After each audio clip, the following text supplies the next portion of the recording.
Bismillahirrahmanirrahim. Assalamualaikum warahmatullahi wabarakatuh.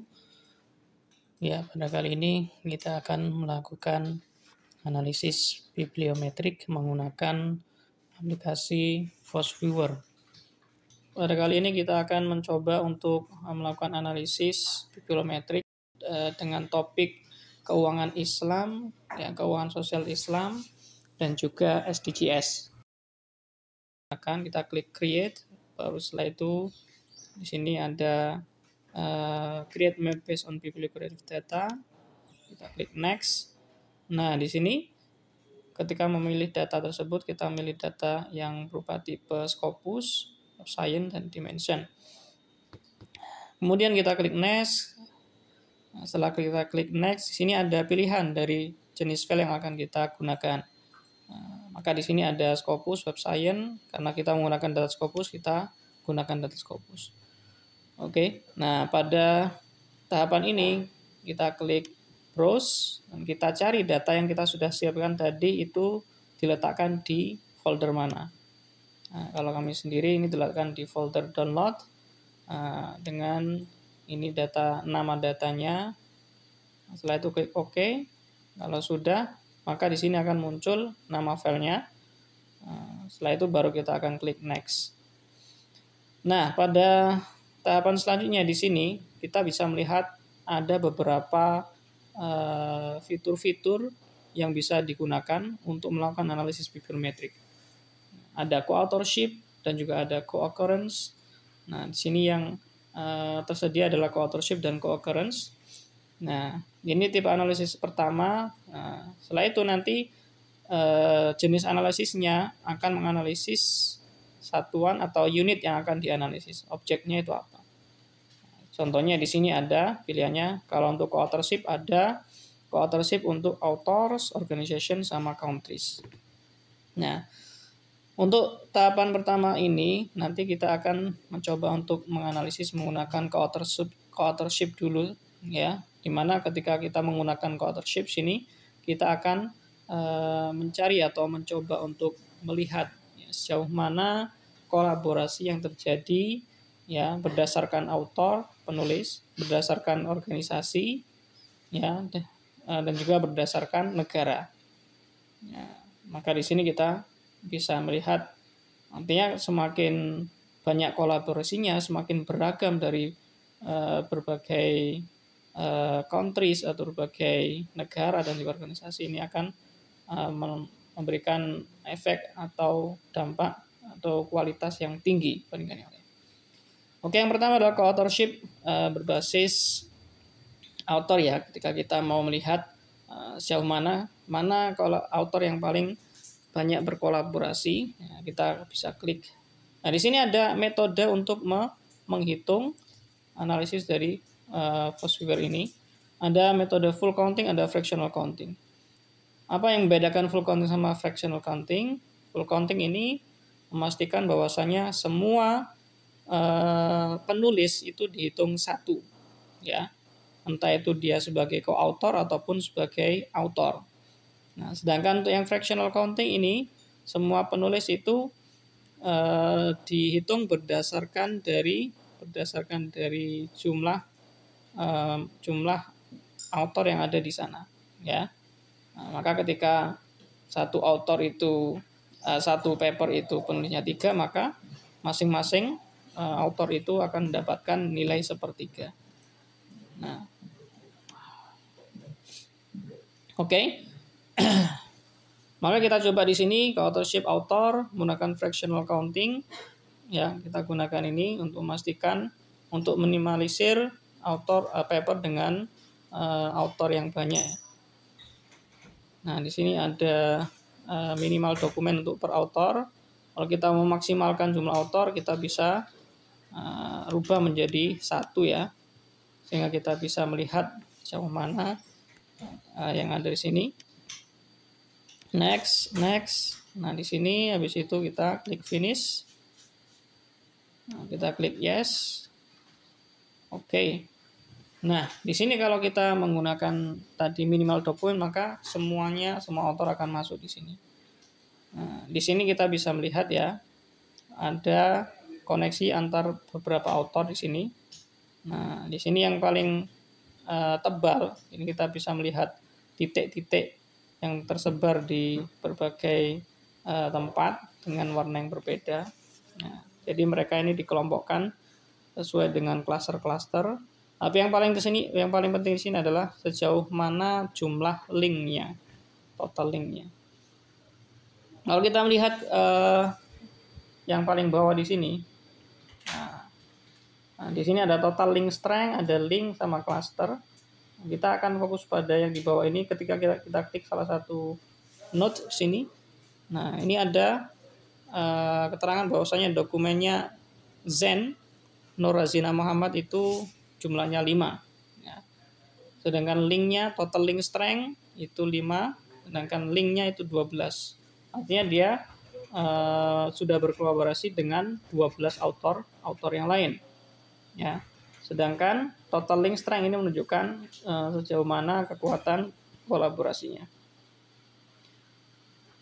Oke, di tempat yang lain kita bisa melihat Hasan Rusni. Nah, ini kalau kita lihat adalah yang paling banyak, ya, yang paling banyak dokumennya sebanyak 7, ya. Kolaborasinya sudah berkolaborasi dengan 11 author yang lain dengan total linknya, kekuatan linknya itu sebanyak 7. Nah, maka di sini kita bisa melihat ya, kalau kita bandingkan dengan titik yang lain, Hasan Rusni ini adalah orang yang paling kolaboratif atau orang yang paling banyak berpengaruh ya di bidang keuangan Islam, keuangan sosial Islam, dan juga SDGs, ya. Karena kolaborasinya dengan author-author lain itu yang paling banyak, dan juga dokumennya juga paling banyak. Ini Hasan Rusni. Diikuti oleh Zen Nur Razina Muhammad tadi. Oke. Jadi itu ya. Nah, maka berdasarkan co-authorship author ini, Rusni Hasan dan juga Nur Razina Muhammad Zen adalah dua author atau dua penulis yang paling terdepan, ya, di bidang keuangan sosial Islam, keuangan komersial Islam, dan juga SDGs. Itu co-authorship author. Untuk selanjutnya adalah co-authorship menggunakan unit analisis yang lain. Kita bisa menggunakan countries, ya. Kembali lagi ke sini. Next, tinggal next saja. Ketika sampai di choose type of analysis di sini, kita ganti unit analisisnya menjadi organization. Nah, ketika kita sudah ganti, kita klik next, ya. Next. Nah, di sini kita bisa melihat bahwasannya kalau menggunakan afiliasi atau organisasi, ini adalah afiliasi dari penulis, ya. Maka kita melihat bahwasanya kalau afiliasi antar departemen itu masih belum terlihat, ya. Nah, di sini kita bisa melihat contohnya Institute Islamic Bank, Department of Economic, ya, dan lain di ISU sama New Orleans United States. Ini semuanya linknya dan total linknya itu 0. Ini menunjukkan bahwasanya kolaborasi antar departemen, ya, antar organisasi itu belum maksimal. Nah, ini yang mungkin perlu dikembangkan nanti ke depan, sehingga antar departemen yang berbeda, ya, itu bisa antar departemen atau antar afiliasi atau antar organisasi itu bisa melakukan kolaborasi yang lebih baik. Oke, itu berdasarkan organisasi atau afiliasi. Selanjutnya unit analisis yang ketiga itu kita bisa menggunakan analisis berdasarkan country. Di sini kita akan bisa mengetahui, ya, sejauh mana kolaborasi antar negara. Kenapa itu penting? Karena kalau kita melihat bahwasanya satu paper itu ditulis oleh lebih dari satu negara, ya, dengan negara yang berbeda-beda, maka ini menunjukkan bahwasanya ada beberapa pandangan yang berbeda yang bisa menguatkan atau membuat keunikan dan juga kekhasan sendiri dalam paper tersebut. Nah, di sini kita bisa gunakan. Kita coba maksimalkan dengan 1 ya. Next, finish, yes. Nah, di sini kita bisa melihat ada 2 titik yang besar. Yang pertama adalah Malaysia. Kalau dilihat di bawah dokumennya itu mencapai 50 ya, 50 artikel. Jadi ini menunjukkan bahwasanya negara Malaysia itu sudah menerbitkan 50 artikel tentang SDGs, keuangan Islam, keuangan sosial Islam, keuangan komersial Islam. Ya. Ini yang paling besar. Kemudian diikuti setelahnya oleh Indonesia. Ya. Nah, di sini menunjukkan bahwasannya kalau kita lihat negara-negara yang lainnya itu ada Pakistan, Saudi, Turki, Qatar dan lain sebagainya. Nah, itu tidak sebesar Malaysia dan Indonesia. Ini menunjukkan bahwasannya Malaysia dan Indonesia itu memang terdepan dari segi penelitian atau publikasi artikel di bidang keuangan komersial Islam dan keuangan sosial Islam yang dalam diskusi mengenai SDGs. Dan kalau kita lihat juga untuk linknya, nah di sini kita melihat bahwasannya link antara Malaysia dan Indonesia ini mungkin yang paling kuat ya.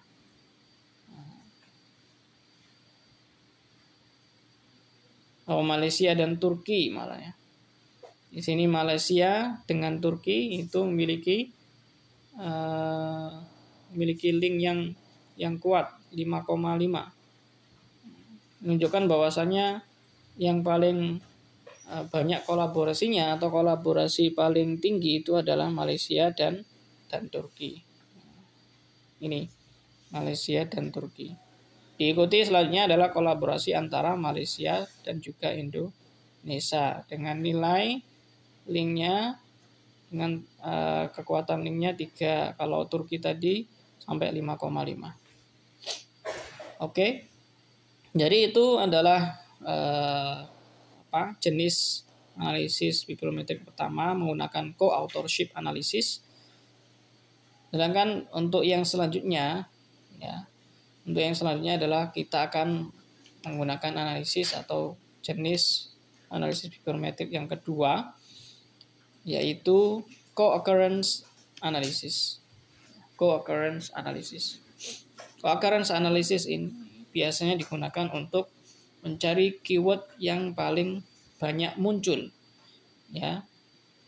Keyword yang paling banyak muncul di penelitian atau di paper-paper yang sudah terkumpul dalam data Scopus tadi, itu keywordnya apa, ya.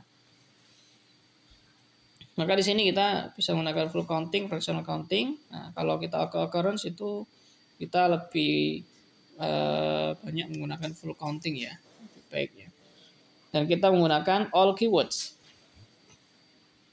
Ini yang paling banyak digunakan, ke occurrence dan all keywords. Sehingga nanti kita bisa memetakan mana keyword-keyword yang akan menjadi kunci atau yang paling banyak digunakan ya dalam penelitian ruang lingkup keuangan sosial Islam, keuangan komersial Islam, dan juga SDGs.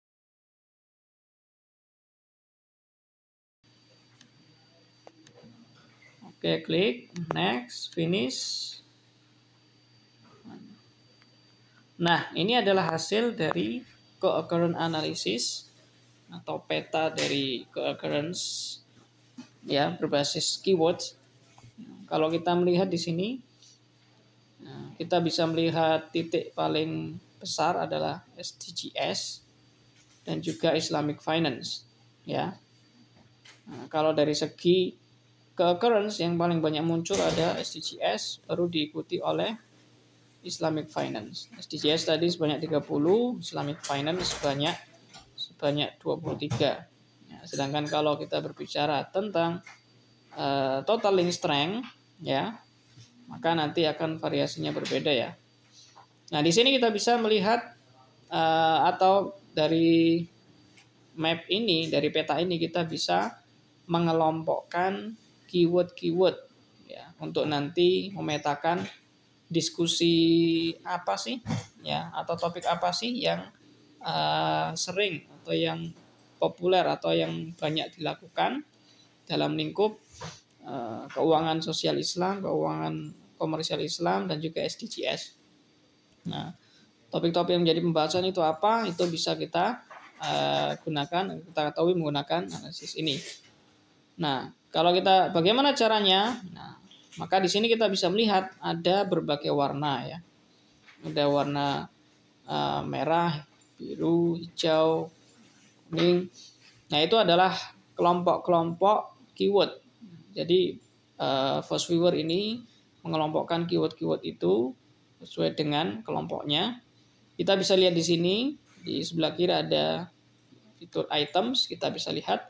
Dan ternyata ada 4 cluster di sini ya. Kita bisa menemukan 4 cluster di sini.